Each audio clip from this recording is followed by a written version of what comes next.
N is a point which moves in a plane Lx plus My plus Nz equals to P. The plane through N and perpendicular to ON means the coordinate axis at ABC. Find the locus of point of P of the intersection of planes through ABC and parallel to coordinate axis. अच्छा है, थोड़ा अच्छे से समझिए. N is a point in the plane this N. N को मैंने assume कर लिया. लेट N मेरे पास क्या है? N है मेरे पास alpha comma beta comma gamma. सही है. और N क्या है? इस प्लेन में लाई कर रहा है. तो इसका मतलब मेरे पास से एक इंफॉर्मेशन आ गई कि N के कोऑर्डिनेट्स इसको नेसेसरीली सेटिस्फाई करेंगे. तो N के कोऑर्डिनेट्स अगर इसे सेटिस्फाई करेंगे तो मेरे पास क्या आ जाएगा? L N L alpha plus M beta plus N gamma equals to P. ये एक रिलेशन है. ओके. अब क्या कह रहे हैं कि एन है और एक ऐसे प्लेन की बात हो रही है जो एन से N and perpendicular to O N. ये ओ एन के परपेंडिकुलर एक प्लेन है. ये कोई प्लेन है, इसकी बात चल रही है. और इस प्लेन के बारे में आगे बात हो रही है. Meet the coordinate axis at ABC. The plane through N and perpendicular to ON meets the coordinate axis at ABC. तो ABC निकालने के लिए इस प्लेन की इक्वेशन चाहिए. तो इस पे मैं अगर कोई P पॉइंट मानता हूं तो ध्यान से समझना. PN PN is perpendicular to ON होगा तो इसकी परपेंडिकुलर डिस्टेंस. और तो इसका मतलब क्या है कि मैं इसकी इक्वेशन क्या लिख सकता हूं? ढंग से समझना. PN का मतलब क्या होगा? x माइनस अल्फा और ये अल्फा होगा into alpha plus y minus beta standard है into beta plus z minus gamma into gamma equals to zero. मतलब एक ऐसे प्लेन की इक्वेशन मैंने निकाली है जो ओ एन परपेंडिकुलर है और ओ ओरिजिन है. ओ से इस पे लेंथ ऑफ परपेंडिकुलर ये और पी कोई वेरिएबल पॉइंट मान लिया है, कोई दिक्कत नहीं है. बात समझ आ गई? तो इट इज द प्लेन. ये जो प्लेन है मेरे पास, the plane through n, n से पास होने वाला प्लेन है and perpendicular to O N means the coordinate axis at ABC. अब एबीसी में मेरा इंटरेस्ट है. ओके. ये जो इक्वेशन है एबीसी में कैसे आए? तो ये मेरे पास क्या आ गया?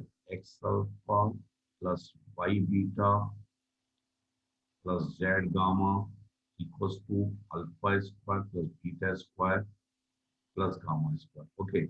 नाउ फोकस करिए, ये इंटरसेप्ट फॉर्म में आ गया. And means the coordinate axis at ABC. ABC अब कोई दिक्कत नहीं है. Find the locus of P, intersection of planes through ABC parallel to coordinate axis. तो ABC निकालना जरूरी है. A मेरे पास क्या है? A कितना होगा? ध्यान से देखिए. A आएगा, इसको इंटरसेप्ट फॉर्मेट चेंज करेंगे तो sigma alpha square upon alpha 0 0 and B आएगा sigma beta square upon sigma alpha square upon beta 0 sigma beta square upon sigma alpha square upon. और ये सी आएगा मेरे पास 0 0 sigma alpha square upon gamma. यहाँ से इसे x upon a plus y upon b plus z upon c की form में चेंज कर सकते हैं. ओके. अब P is the intersection point. ये पी नहीं, आई एम मान लो ये यहाँ पे पी आगे भी यूज हो रहा है. ये वेरिएबल पॉइंट जो है कोई दिक्कत नहीं है. इतने आर ये आगे यूज हो रहा है. तो P वेरिएबल पॉइंट है जो कि intersection point of planes parallel to है एक्स एक्सिस है, कोऑर्डिनेट प्लेन्स है. तो ABC and parallel to coordinate planes. तो ध्यान से समझिए कि अब जो बात है मुझे लोकस किसका निकालना है? लोकस निकालना है. लोकस है क्या? Find the locus of P intersection of planes through ABC. तो ये ABC. तो जो N is the point which moves in. तो N मैंने इसका लोकस निकालना है. मेरे को इसको H मानना है या इसको X मान सकता हूँ. इनका इंटरसेक्शन पॉइंट कितना आएगा? H. ये ABC का H कोमा ये H आ जाएगा और ये K आ जाएगा और ये लेट और कोई पॉइंट मानना अगर चाहते हो तो मुझे X1 आ जाएगा, ये Y1 आ जाएगा और ये Z1 आ जाएगा.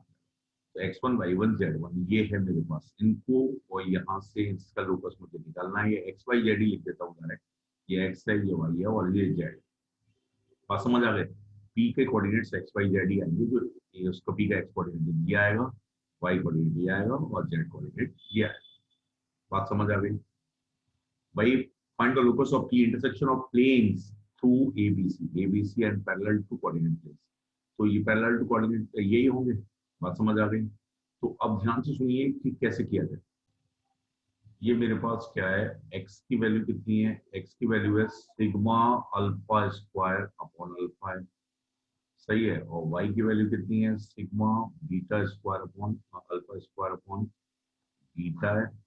और z की वैल्यू कितनी है, sigma gamma square upon alpha gamma है। इसे सिग्मा अल्फा स्क्वायर भी कह सकते हैं, कोई दिक्कत नहीं। अब ध्यान से समझिए कैसे इसका लोकस निकाला जाए। अल्फा की वैल्यू मुझे चाहिए, अल्फा की वैल्यू चाहिए, ये एक रिलेशन था, इसका यूज नहीं हुआ है। अल्फा की वैल्यू चाहिए तो हो जाएगा। अल्फा अल्फा कैसे आएगा, अल्फा कैसे आएगा,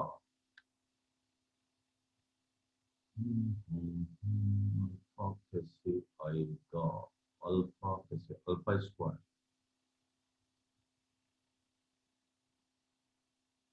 1/x², 1/x²।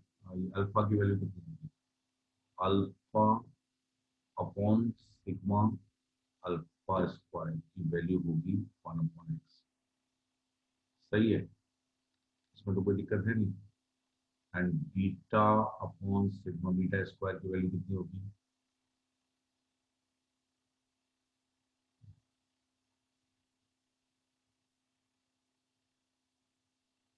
ध्यान से देखिए, बीटा, ध्यान से देखिए। अब मैंने क्या किया है, सिमिलरली आ जाएगा, स्क्वायर कर दिया। तो सिग्मा 1/x² की वैल्यू कितनी आ जाएगी, alpha square plus beta square plus gamma square upon alpha square plus beta square plus gamma square का होल स्क्वायर। बात समझ आई? तो जो अल्फा की वैल्यू है, अल्फा मेरे पास का कितनी वैल्यू आ गई, अल्फा आ गया, ध्यान से समझिए, अल्फा की वैल्यू कितनी आई, और अल्फा की वैल्यू आ गई 1/x और सिग्मा अल्फा स्क्वायर की वैल्यू आएगी, सिग्मा अल्फा स्क्वायर की वैल्यू आएगी 1/सिग्मा 1/x²। सही है ना? पड़ा रहेगा लोकस, लेकिन मुझे लगता है लोकस आ चुका है और कोई भी दिक्कत नहीं है। ये जो अल्फा आया, सिमिलरली बीटा आएगा, सिमिलरली गामा आएगा, और ये यहाँ पर रख देंगे तो मेरे पास क्या आ गया, ये लोकस आ गया। ओके, एल अल्फा लिख देंगे, बीटा भी लिख देंगे 1/1 या सिग्मा 1/x² की पावर -1। ऐसे गामा आ जाएगा 1/बाई सिग्मा 1/x² की पावर -1, और वो यहाँ लिखेंगे तो मेरे पास लोकस आ जाएगा। थोड़ा सा अच्छे से समझिए, दोबारा से पूरी बात मैं कर रहा हूँ, ध्यान से सुनना। पहली बात क्या है, n is a point which moves in the plane lx plus my plus n z equals to p। तो l के n के कोऑर्डिनेट्स ये माने हैं और इस प्लेन ने सेटिस्फाई कर दिया, इसका काम हो गया। अब आगे की बात, जिस प्लेन की बात हो रही है, द प्लेन, ये एक अलग प्लेन है। द प्लेन थ्रू n से पास होने वाला प्लेन है एंड परपेंडिकुलर टू ON, इस प्लेन की इक्वेशन पर फोकस किया है। तो इस प्लेन की इक्वेशन मेरे पास कैसे आएगी, ON, ये ON के परपेंडिकुलर प्लेन है और n से पास हो रहा है। तो इस टेक्निक से मैंने डॉट प्रोडक्ट की हेल्प से किया कि जो ये जो पॉइंट है, ये r मान लिया है जनरल पॉइंट, तो ये मैंने डॉट प्रोडक्ट की हेल्प से किया कि NR और डॉट ON हमेशा क्या होगा, 0 होगा। तो ये स्टैंडर्ड भी होता है कि अगर ओरिजिन से पुट परपेंडिकुलर मालूम है तो मैं उस प्लेन की इक्वेशन कैसे निकालूं, तो ये इक्वेशन आ गई। लेकिन अब इसका कोऑर्डिनेट एक्सिस से इंटरसेप्ट की बात हो रही है, तो इससे मैंने इंटरसेप्ट फॉर्म में चेंज किया, एक्स अपॉन, ये क्या कह रहा है, ये जो find the meet the coordinate axis at ABC पे, तो इसे इंटरसेप्ट फॉर्म में चेंज किया, इंटरसेप्ट फॉर्म में चेंज करने के बाद एबीसी आ गए, और उनके जो पैरेलल कोऑर्डिनेट्स हैं जो यहाँ पर मीट कर रहा है, तो ये मेरे पास पी आया, ध्यान से समझिए। और पी अगर मेरे पास आता है, पी के बाद सिंपली वही पी का लोकस मुझे निकालना है। तो यहाँ से मैंने इन तीनों की हेल्प से इनको स्क्वायर करके ऐड किया, अल्फा निकाल दिया, इसको समझना। और जैसे ही ये अल्फा आया है, कैसे किया है, 1/x आया, फिर स्क्वायर कर दिया तो ये आ गया, और अल्फा सिमिलर बीटा आ जाएगा, सिमिलर गामा आएगा, और वो यहाँ पर अगर हम सब्स्टिट्यूट करेंगे तो मेरे पास लोकस आ जाएगा, L alpha plus M beta plus N gamma equals to P में अगर मैं उसे सब्स्टिट्यूट करूंगा तो मेरे पास लोकस आ जाएगा। ओके, तो काफी अच्छी प्रॉब्लम है और मुझे लगता है समझ में भी आ गई है, स्टेप बाय स्टेप मैंने सभी बताए। दूसरे पेज पे मैं नहीं गया हूँ, थोड़ी कैलकुलेशन कम की है जिससे कि पूरी बात आपके सामने रहे, ठीक है ना। और मुझे लगता है अच्छे से पूरे सही तरीके से आपको ये प्रॉब्लम सॉल्यूशन समझ में आ गया। ओके।